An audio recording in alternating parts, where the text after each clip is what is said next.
हर व्यक्ति योग्य है, परंतु नकार और निषेध को, बस ये नहीं ऐसा, ये नकार को अपने जीवन की पद्धति बना रखा है।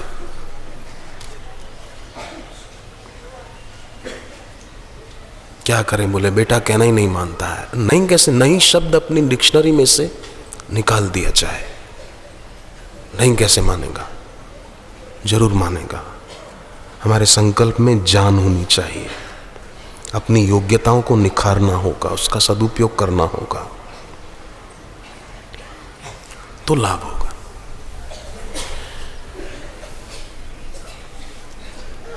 जीवन में सदैव प्रसन्नता, खुशी बनी रहेगी और अपने सद्गुरु की गुरुता को देख पाएंगे। हम अपनी योग्यता को निखारेंगे तो फिर कभी भी गुरु में दोष दर्शन भी नहीं होगा और गुरु से लाभ पूरा होगा। वे चाहते सब झोली भर लें, वो चाहते हैं, फिर भी अगर कोई नहीं भर पाता तो कमी गुरु की नहीं है।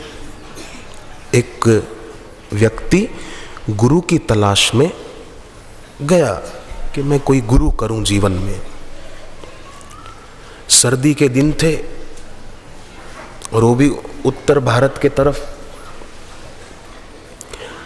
अभी भी कोई दिल्ली जाकर रहे तो उसको पता चले सर्दी क्या होती है।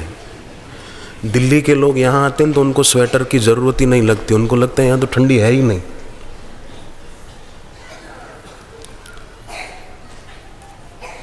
तो उत्तर भारत में सर्दी के दिन खोजते खोजते एक गांव में पहुंचा। गांव से बाहर पता चला कि कोई एक संत रहते हैं अपनी कुटीर में नदी के किनारे। तो पहुंचा, वो मकान देखा, कुटीर देखी, चारों तरफ घूम घूम कर देखता रहा तो एक छोटी खिड़की थी, खुली थी। सर्दी थी पर खिड़की खुली थी। फिर कई लोग होते सर्दियों में खिड़की दरवाजे सब बंद, खिड़की भी बंद। अरे कोई अंदर एसी चल रहा है क्या? बोले नहीं नहीं, बाहर इतना एसी है ना, एसी की जरूरत क्या?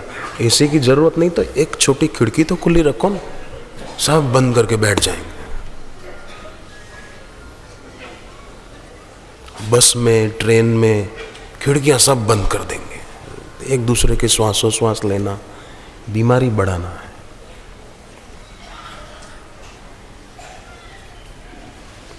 तो खिड़की छोटी सी खुली थी। गुरुजी कंबल ओढ़े बैठे थे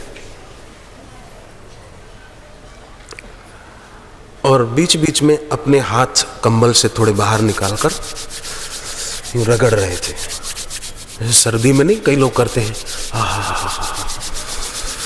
गुरुजी ऐसा कर रहे थे। ऐसा करके फिर फूंक भी लगा रहे थे अपने हाथों को,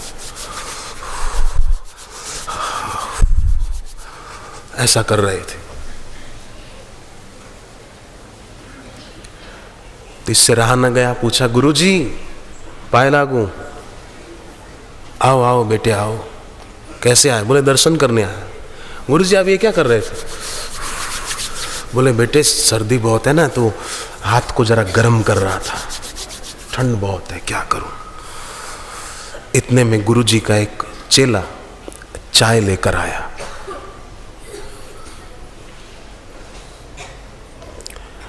चाय का कप गुरुजी ने लिया और चाय में फूंक मारी थोड़ी।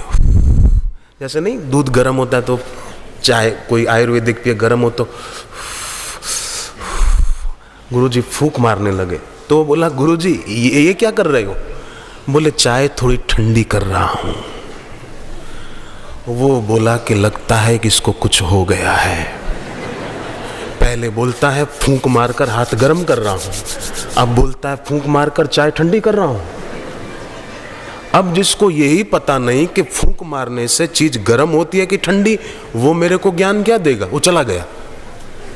अरे बेवकूफ, जिस समय फूंक की जरूरत थी उस समय वो करना था। अब चाय को ठंडी करने के लिए गुरुजी, ऐसा कई लोग, हम लोग भी तो करते हैं ना, दूध गर्म हो तो अरे भाई बहुत गर्म है, तो थोड़ा पीने लायक हो उसलिए ऐसा करते हैं, पर वो समझ नहीं पाया।